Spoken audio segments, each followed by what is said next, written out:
Hi, Hello, I'm Julian.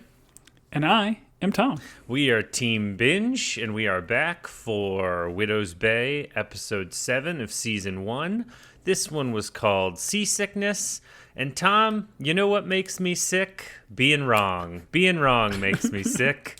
And I don't really appreciate a show that's like, hey, you said some things about the last episode that were definitely wrong, and we're just going to put them right in front of you in the next episode, which we honestly delivered the same night, so you could have watched both and been right, but instead you're very wrong. So I am seasickness to my stomach, Tom, with how wrong I am about whether or not we were going to see Richard Warren alive. I was like, psh, nah. And then also whether or not his vial was taken from him. Guess what? It wasn't. He's still alive. Wrong on all counts. You're welcome, everyone. I'm sorry. Tom, did you like this episode? I loved it, mainly because you were wrong. Ugh. That was my favorite part. No, man, I adored this episode. Like, it was fun getting the flashback episode, and I think it was certainly needed to be able to set up all of this and the shenanigans that happened with zombie Richard Warren. Man, I just had so much fun with it, and I thought there was some great humor throughout that I just had such a great time with. More of the show, please. Yeah, I mean, the star of the show is obviously Matthew Rhys as Tom. There's something about him just being confused and scared that he does a fabulous job, and it brings a level of comedy that we've seen in all the other episodes other than the flashback one.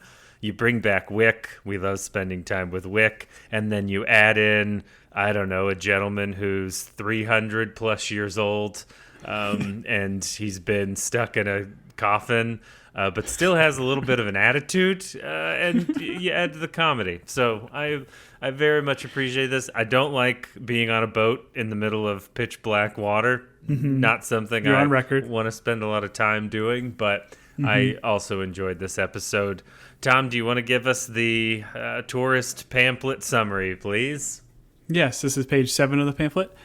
Set out to sea with Mayor Loftus and cherished local figure Wick. They are attending to some business. Best to simply enjoy the voyage. Just enjoy the voyage. Just sit back and let it happen. Enjoy those pitch black waves and that pitch black sky, and try not to get murdered or fall off the boat.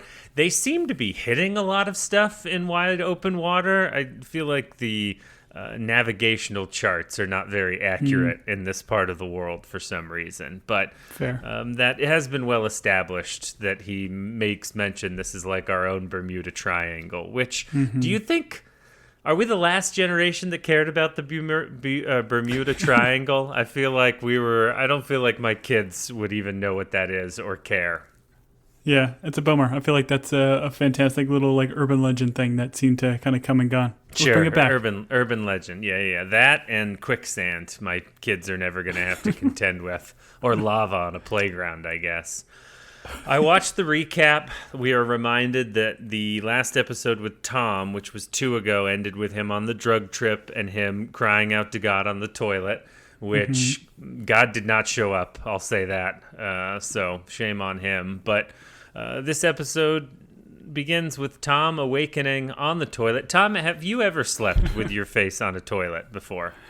I haven't slept on a toilet. I felt like I've spent time near the toilet. My wife actually just recently had some food poisoning, so she very much felt with this scene and understood Tom's feelings here, but not for an entire day. That's a lot. There's nothing like realizing if you have to clean a toilet and you've got like chemicals and a paper towel or like wipes, and it's like so disgusting to do that. But then if you've ever been so nauseous that you need to throw up, you will get right in that toilet, just like as close as possible. Rest your cheek on it without thought. I've had some miserable days, but that's why I have drinker's shoulders and drinker's elbows and drinker's knees. But it is what it is. Not anymore. My body is now just absorbing it all. All right. So we find out that he was asleep for a day, which I believe we were told it was going to be a 12 or 24-hour drug trip. So I got to be honest, that drug dealer, pretty good at his job, you know, other than like he wasn't able to find the cat or provide him a safe haven through his drug trip, but he was definitely right on the timeline, right? We don't know if he didn't find that cat. He might have found that absconded cat. The shaman found the absconded cat. He may not have been the greatest trip advisor, but he at least knew his stuff. He gets a call. Tom does. He heads to the Historic Society. My spouse pointed out, so is the Historic Society in Richard Warren's old home? Is that kind of the thought you got in terms of, like, there is a lower bottom floor that looks oddly like where he murdered Ezra, and an upper bedroom where our friend Sarah cowered while this guy was murdering people. Was this the same house, I'm assuming? I wasn't sure either, like, because later we get, like, you see the merch on the walls, like, you see that kind of t-shirts being sold, so I'm assuming this is part of it, but I feel like this is different than the museum stuff that we saw earlier in the episode when he was kind of walking around the journalist that was coming to the island. I could be wrong, but it seemed like it might have been a different place. But I loved how we got to go back to this house now that we kind of know the rooms and the conversations that they were having were from this flashback we just saw. Sure.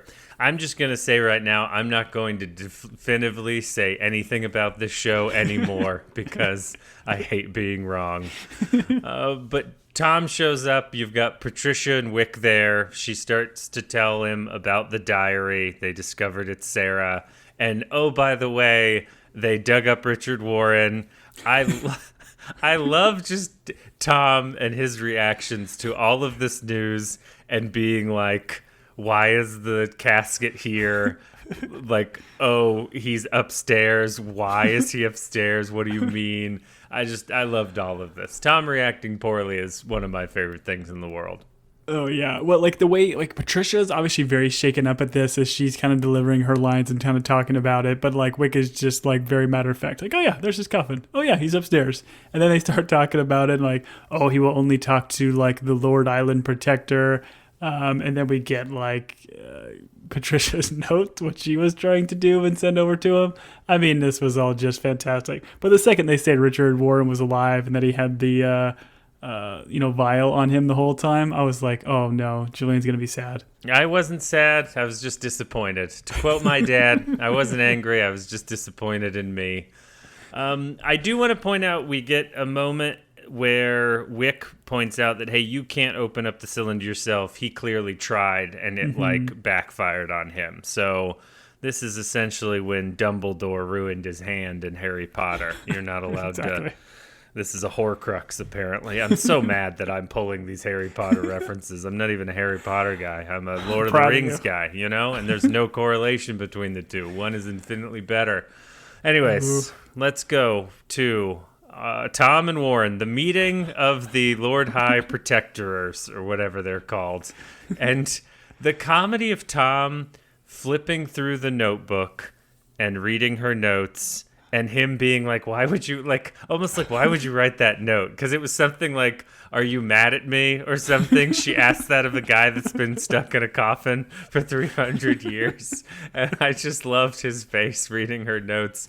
And also there is a lot of Patricia like popping in and being like, sorry, forgot my purse. And it's funny that she's the jump scare. You've got Tom in this room with essentially a zombie, and the thing that scares you is Patricia pumping back in and being like, oh, sorry, forgot my purse. And so very funny. So very funny. But we get some rather tense note passing, which I appreciated. And I appreciated that we got your boy Hamish back to play a heavily make-upped Richard Warren. Yeah, makeup and like the voice work was definitely difficult to hear. I feel like we had to rewind a handful of times to get the subtitles to automatically turn on so we could understand what he was saying. But I did kind of love the raspy voice that he gives. But I mean, going back to Patricia, the idea of like Tom walking into this room, the lighting, everything in this scene is just creepy as all get out of him just kind of sitting on this bed. And then she comes and closes the door. I'll give you two some privacy. Right. Please brilliant. Leave that door open. If it was me, please give me a gun and leave that door open so I can escape. I loved it all.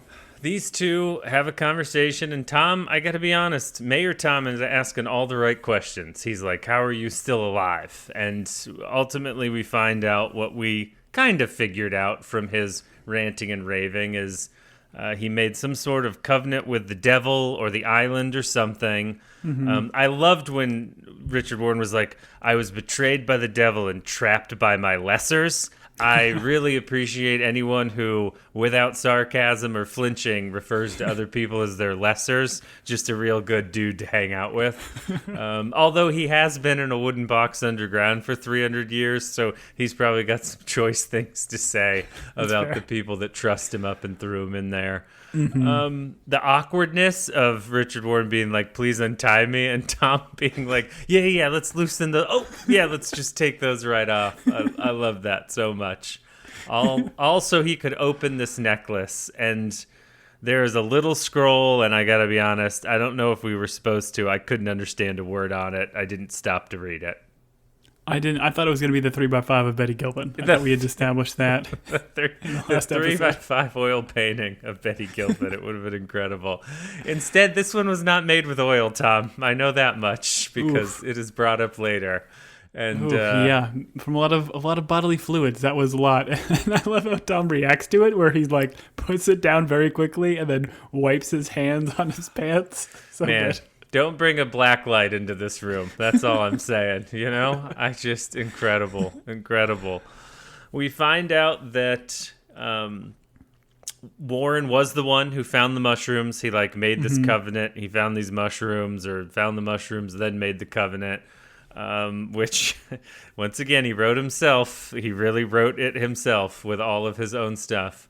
And there's a back and forth here that I thought was interesting where, Tom says something about, I can't believe you, made that deal, or he's, judging him, and Richard's like, it's easy to judge when your island is flourishing. He's like, scared men do desperate things. And you can see the realization of, Tom, after he was stuck on the toilet bargaining with God, what scared men do. And so I thought that was an interesting back and forth. And it does make me think, does that conversation that Tom had on the toilet with whatever weird dark spirit that he referred to as God, did he make some sort of pact that we are going to have to deal with? Or did he, quit before he got to swapping of bodily fluids or writing anything on a 3x5? You know what I mean? That is interesting to think about, too, because, the way this episode ends, and it makes it seem like, the body is now bones and ash, and we've solved everything. There's just no way that can be yet at episode 7 here. But I do like the line, too, of, scared men will do desperate things. It definitely parallels the end of the episode, where you think Richard is going to, go to his end, but he's like, no, I don't want to die. I want to live. So I want to live as a desperate man, yeah. Another 300 years just experiencing froyo and, I don't know, watching football, American football. I could picture him having some froyo, maybe a good tourist hat, a Hawaiian shirt, just chilling on the beach. He does need a base tan. That's true. That's true. Honestly, Richard Warren, all he's doing is walking around and complaining about how much everything costs. That's all he's doing. He's like, I can't believe diesel's $6. I can't believe they blockaded that strait, and now we've got to pay all this money for fuel. Also, he definitely has a podcast that a select few people love and a lot of people don't like because he's got some antiquated views on children and women. We'll just say that.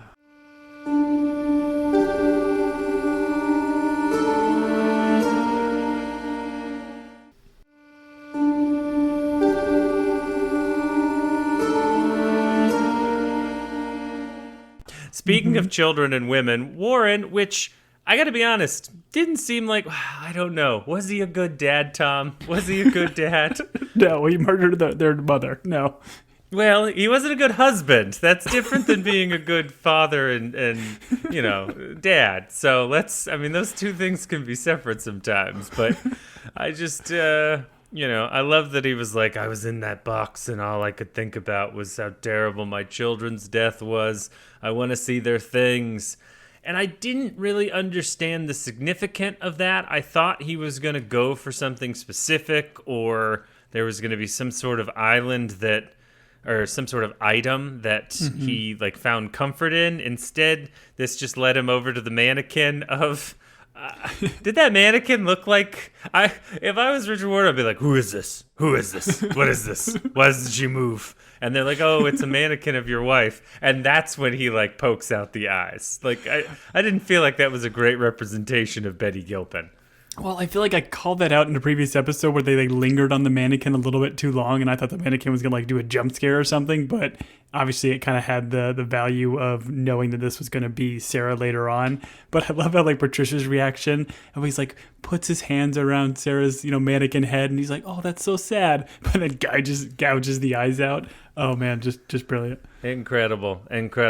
Did you notice too in the scene, like when he's struggling to walk, Tom goes and gives him a cane, and I'm quite certain that is the exact cane that he murdered that dude with in the previous episode. No doubt in my mind that was the murder cane. And that could be just maybe Apple didn't give this show enough props in terms of budget that they have two separate canes, but something tells me they found that cane in that house and it got passed on from generation to generation, and now it's in the museum. I mean, think about how many times you've walked into a museum with some sort of blunt object or weapon that's probably killed someone, and you're just like, oh, what's that plaque say?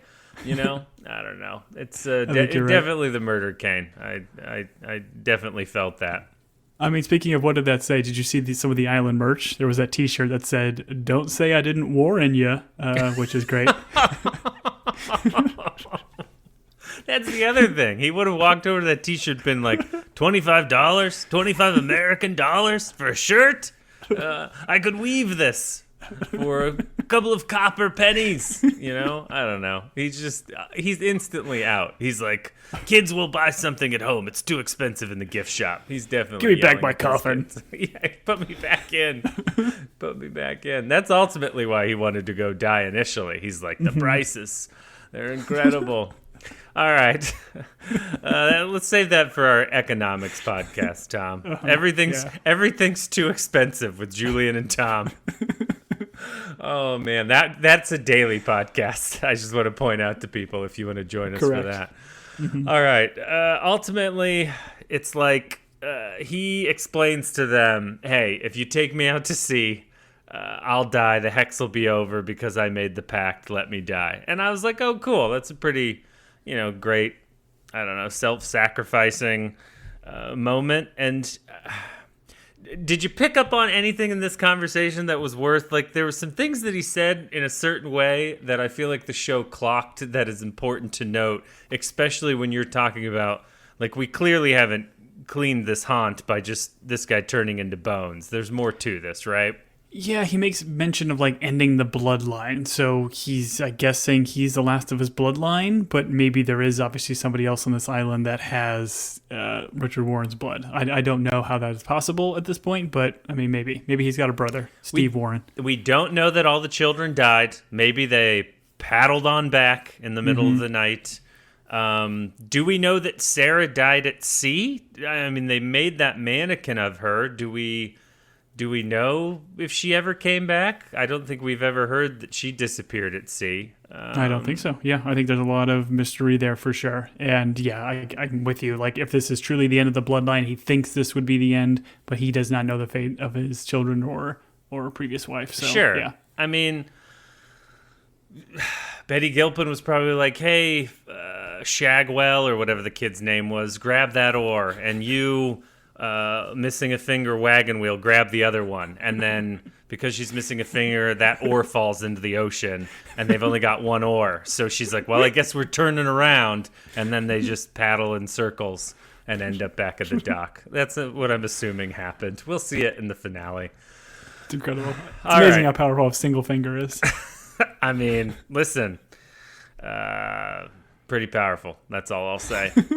Tom and Wick are now talking, and I appreciate how much Wick has to push Tom in this episode at different points by just blatantly calling him a coward.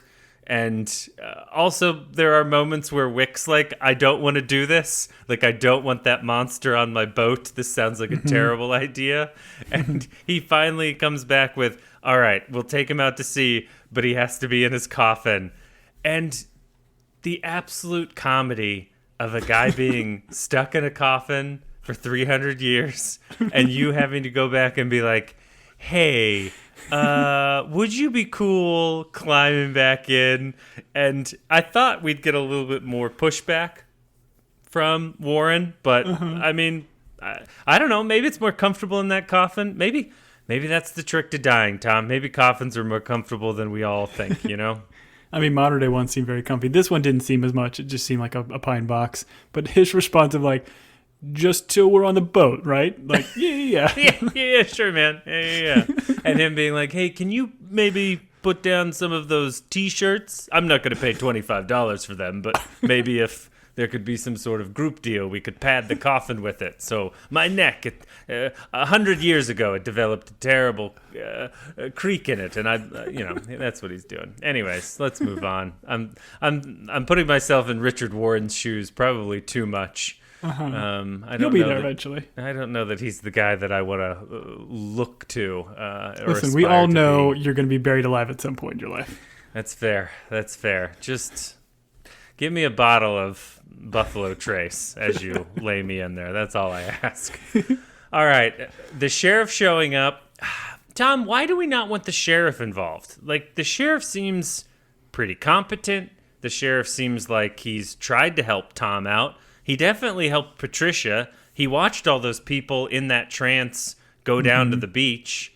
Why do we not want the sheriff to join in our festivities? I feel like the only reason I could think of is we've had previous conversations with him and Tom, and him kind of saying, like, I'm out. I'm looking to get off this island and move on. And sure, he might have seen some supernatural bits, but I don't think they, like, seeing is believing, I think, at this point. And sure, he saw some people, like, walk in the water in a trance, but he hasn't seen what everybody else here has seen, and Patricia, Tom, and Wick, that they don't even want to try.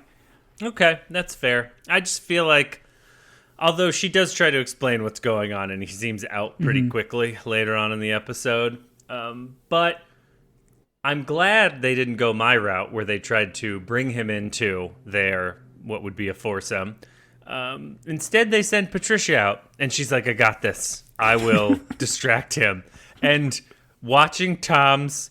I don't know that Patricia has ever done anything right in Tom's eyes, but watching her go out there to try and, like, persuade him to go away, leading to her stealing his car, was just high comedy for me. I enjoyed this very much. It was so great. Like, she thought she had it by just walking past him and said, oh, I forgot my keys, and then realized she had to come back. So her first thought is just to, like, literally pull him back and then slowly steal his cop car, like three or four tire rotations at a time. It was great.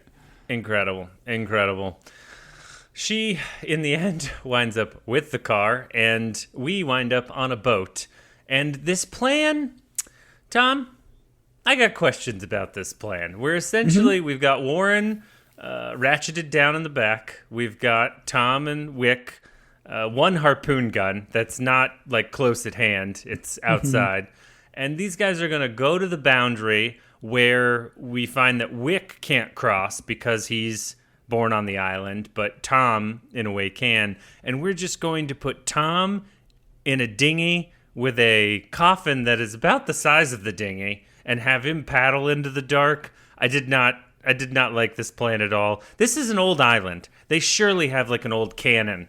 Can we have put a cannon on the boat and just fired Warren across the boundary from, like, a mile away? Why did we have to paddle him? I mean, I would have put a sail on that casket, dropped it in the water, and hoped the wind blew him outside the boundary before I got into a little dinghy with Warren myself. I love the idea of this being like a classic little dinghy ride. And like we've seen in the like album art for this show and like our podcast art where it has like two people in a dinghy kind of on the water. So I assumed we were going to get in it. But yeah, they ultimately find a new way. Is one of those person in a casket in the art for this show? They're not. It seems like a lady and a gentleman on a boat. But if you do look at the art actually closely, like the wake of the boat actually has like the shape of a skull. It's kind of cool and nice. easy to miss. But Nice. so how come Tom can go out? Was he not born on the island? How come he can go past the dinghy? But No, it's Wick can't? established. Remember, Tom is he's a summer kid. He married into the island, but he was originally from the mainland. So that's why he is able to go back and forth. But I do like how they have these very convenient like buoys out there to like say where this mythical island starts and stops. It's fun. Sure. Yeah, who was the one that discovered that boundary and put those buoys there? Did half of the crew disappear when they went too far, and they're like, "All right, let's back it up a little bit and drop the buoy here. We'll tell their wives they died heroes. Like, let's go home now." I'd assume they experimented maybe with birds or something, some seagulls. Sure. Yes. Yeah. Everyone loves when you bring up birds. testing on animals. That's good. All right. Let's just talk through the Evan storyline all the way through, because we cut back and forth, but I don't think it's necessary. In fact, I kind of felt like the Evan storyline took me out of this a little bit, and I don't really know what they were trying to show us here, because I guess the only thing we learned from the Evan storyline is that he didn't know that his mother was still alive as he was a toddler, right? So, because we get him and this girl in the house hanging out. She's like, "Let's go search your dad's room. I'm going to teach you about the moral high ground." I was like, this is a terrible idea. You have no idea what this guy has been alone in that room a lot. I definitely wouldn't go rummaging through his drawers. Yeah, don't take a black light in there. Yeah. Oof. And ultimately we find a lockbox. Once again, don't open the lockbox in the bottom drawer. Turns out it's a bunch of pictures. I don't know why Tom is hiding these. I'm also a little bit confused as to why doesn't Evan know his mother lived long enough and didn't when you say I thought he said at one point, Tom that is, said she died from complications from childbirth instead of, and that to me is different than dying in childbirth. But Evan seems to have taken it quite literally, as she didn't make it and he did.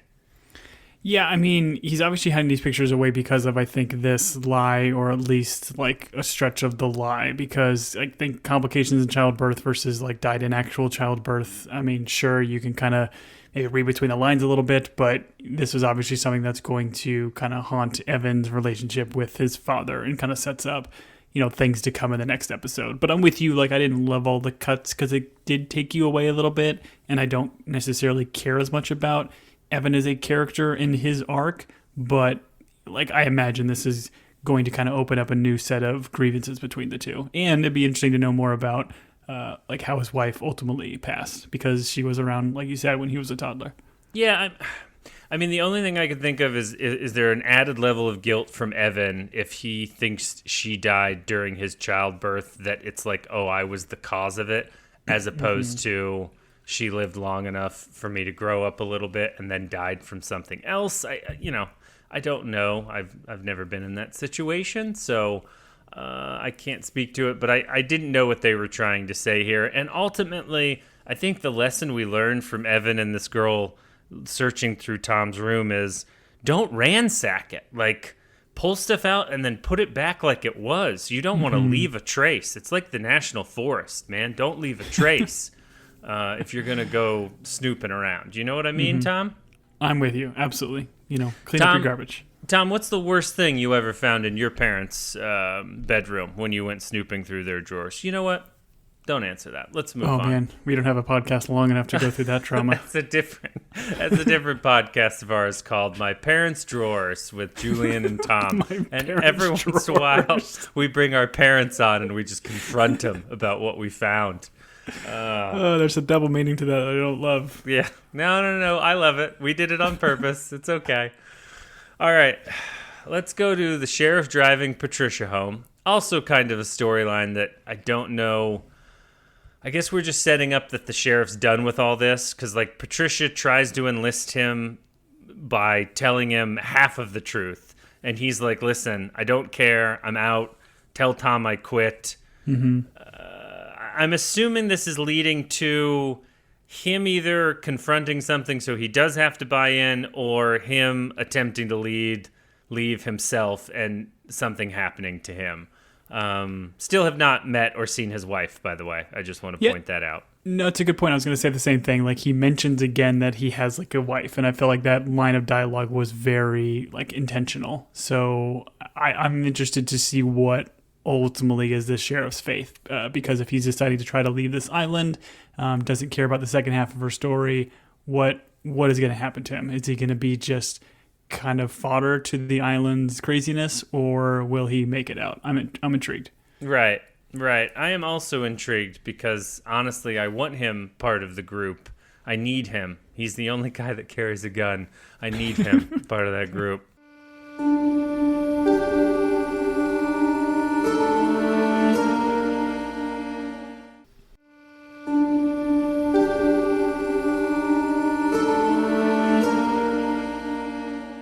All right, we're back on the boat. We've got them approaching the boundary, and the radio starts giving off all of these Mayday calls. And I thought that was like a very haunting and interesting moment, because Tom's like, what is that? And Wick's like, no, it's just the island messing with us. And so this idea that like sailors would get lost past the boundary and their calls for help, their calls for Mayday, just like echo through eternity, I thought was a really cool effect. I didn't care for it. Like, I don't want to experience it in real life, but for the show, I very much enjoyed it, and I thought it was creepy. Yeah, because your point, it's the idea is this is the island trying to do whatever it can to stop Wick from continuing on this adventure. I felt like there was going to be more. Like, we get this Kraken story here in a bit. Like, I thought there was going to be a monster or something else trying to attack them, but there ultimately wasn't too much. It ultimately just was Richard Warren as their main foil. Yeah, they kind of have that story told, and then they just have them occasionally run into something that throws them on the ground. I just, once again, I don't think they had the budget for a second Kane, and I don't think they had the budget for a full-on, Kraken or whatever they're called. Warren talking with Tom through the top of the coffin was just beautiful. I loved it so much. Obviously, there's some words exchanged that we as a clean podcast can't go into.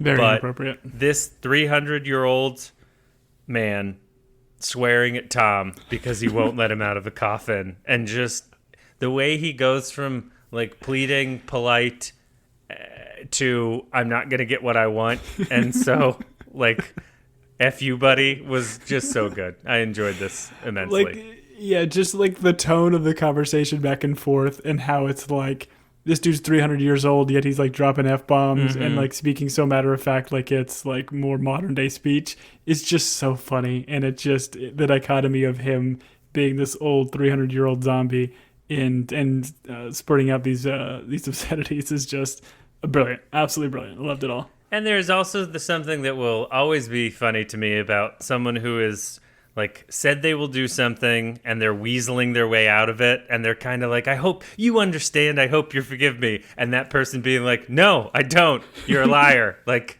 and I thought that was great. But this leads to Tom and which I guess we find out that Warren got his way. The language, the rough language really worked. But Tom and Wick talking downstairs, and we get this story of Wick having a picture of Jerry Doyle and her brother Mark, and Mark was Wick's buddy, and Wick tells the story about being 16, they steal a boat, and they get taken, he calls it a kraken or like a tentacled monster, and he loses his buddies. All of this, he's like, I'm telling you this story just so you will listen to me for once. I like, first off, this actor's doing a fabulous job, and for some reason his name is escaping me. Stephen Root, I believe. Stephen Root, thank you. Mr. Root's doing a fabulous job. I love him. I don't really understand why he had to tell this story, other than I think it gives credence to the boat going bump in the night throughout this moment. And then all of this leading to Tom being like, well, I kind of already let him out, was just so good. Just so good. The pan of the camera of then just Richard just sitting at the table, like essentially waiting to eat or whatever he's going to do in the next scene was just so good. Loved it. Yeah. Now, what do we read into that he went out with these teenagers and Mark was clinging to him and he kicked him off because he was so scared, and in the end, Jerry's brother Mark died, and maybe that's why Wick and Jerry did not end up as a romantic because of the guilt he feels. I don't know. There's a lot of like haunted pasts in this group of people on this island. Oh yeah, I think everybody in this island has some sort of haunted past. But I like the idea of him having to like choose essentially between Mark and himself, and like either I can let Mark continue to hold on to me, or I can try to shake him off so I can survive.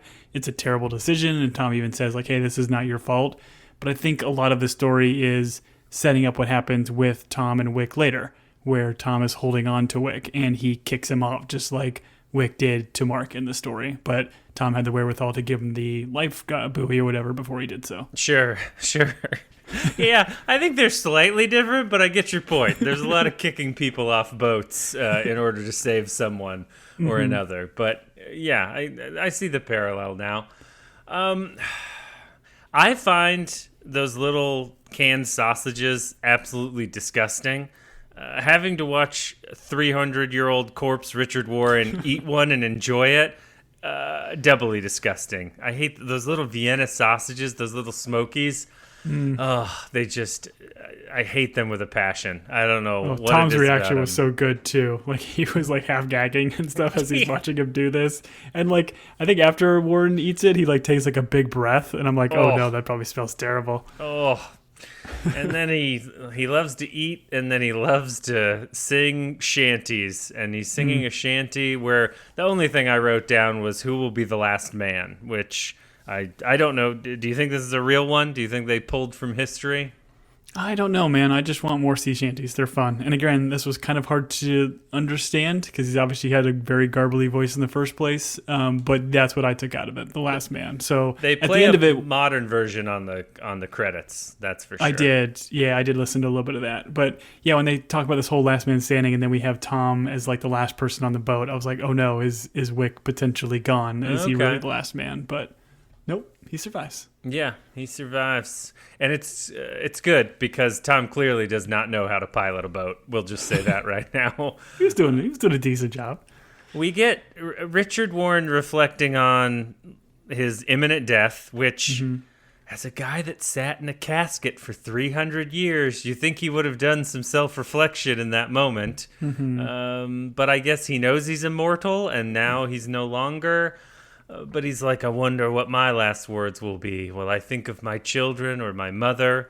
Will I want to live? And Tom and Wick quoting that last line was just so great, so brilliant. That will I think of my children really reminded me of the old Christopher Nolan movie Interstellar, when our guy, I want to say Matthew Mark McConaughey. Watney, but it's the same actor, Matt Damon, in a different space movie. Anyways, are Matthew you seeing your McConaughey. children? Whatever. All right, so they hit something, and the dinghy floats away, as dinghies are prone to do. They strapped that casket down real well. Didn't strap that dinghy down real well, I'll say that. They didn't, I agree. But man, I had to rewind it at least twice to see Tom's incredible fall as he like slides off the table and then falls to the floor. I felt like they played it for comedy and I loved it. And then we haven't really mentioned it, but I love the idea of Tom wearing a life jacket the whole time because he does not feel safe on water. That was great too. Oh, I guarantee Wick made him wear it. Like, that is 100% not Tom's choice. Wick's just like, hey, coward, you're going to wear this because It's a when you liability fall thing. off. He watched him flounder in the beach on Mayor Swim Day, and he was like, Touche. you're wearing a life jacket. Oh, so in this moment of, I don't know, gathering his courage, Wick starts to sing the shanty. And this leads to, it all happens very fast, but Warren attacks Tom, then he attacks Wick. With the cane, I believe. Oh, was it? I thought it was an oar. I thought people were getting oared in the face again. But yeah, it probably was the cane. That makes sense. I mean, the cane, as we've seen, is Warren's weapon of choice. It is. When he gets to choose between knife, gun, and cane, he always goes cane. I always go paper. I know you're a guy that always goes rock, but he goes cane. I loved get the harpoon gun, and then the moment of Tom kind of cowering in the doorway, looking through, and I don't know what his height is in real life, but they really play with Hamish's like towering kind of build over these guys, and him in front of the steering wheel of the boat. I believe it's called a steering wheel. Steering wheel, sure. The old udder, we'll call it. The udder runs the rudder, I believe, is the boat terminology that I know. Anyways, watching his silhouette be there as Tom is trying to figure out how to shoot him with a harpoon gun, I really liked. Yeah, and then he like immediately like leaves in the next scene. Like it kind of pans back to Tom, goes back to the wheel, and he's gone. I loved that too. I'm not sure how Wick survived this little soiree and like why he was quiet for a second, but it made for great television. I think he just rolled him down the stairs. This boat has like 3 floors. It's a giant boat. They're like there's like a game room and a place where they keep flares. They're all in different spots. Ultimately, this leads to them together fighting Warren. They get him in the coffin.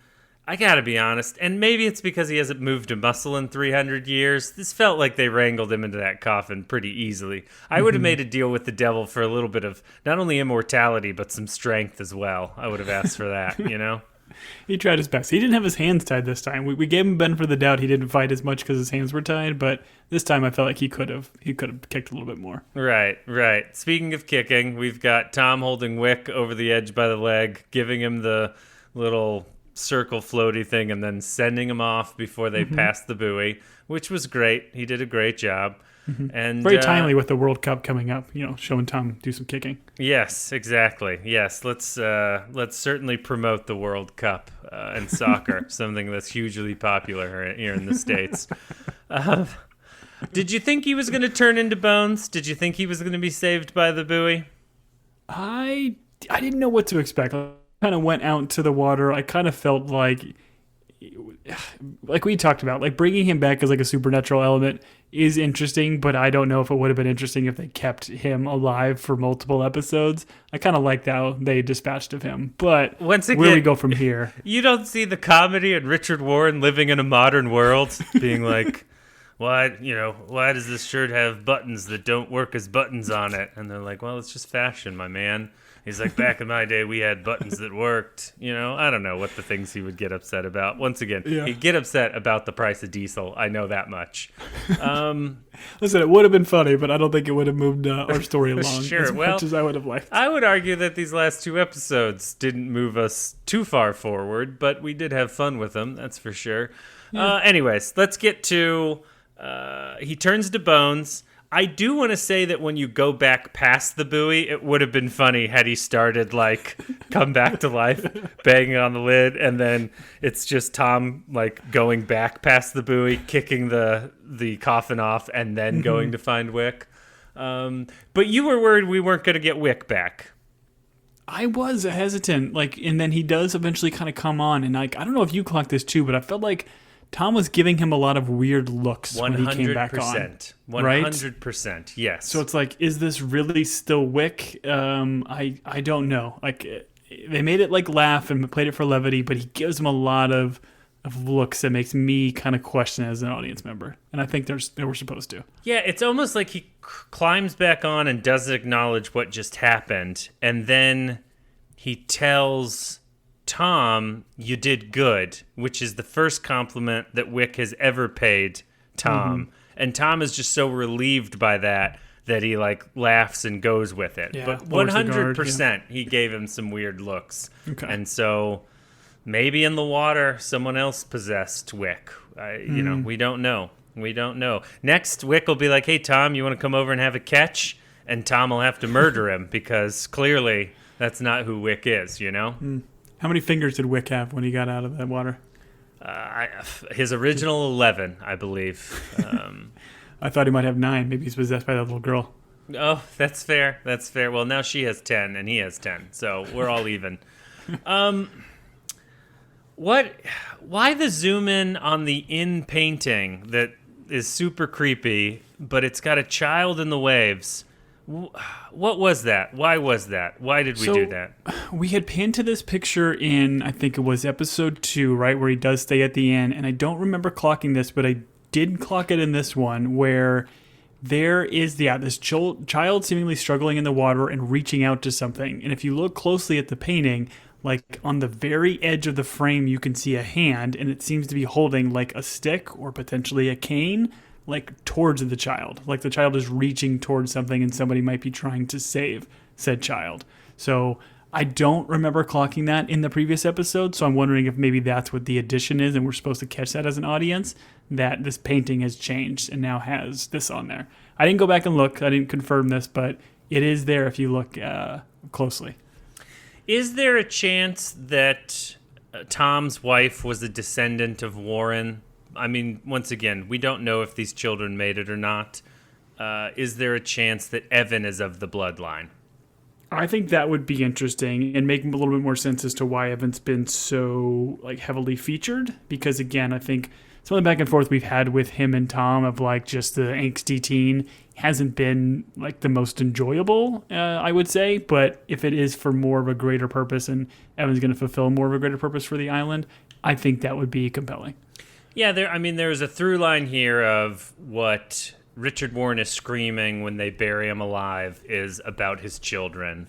When he wakes up after 300 years, he seems to be affected by his children and wants to go look at their personal effects. Mm-hmm. We have Evan's mom dying, not in order to give birth to him, but in that process, who knows what deal she made in order that Evan might live.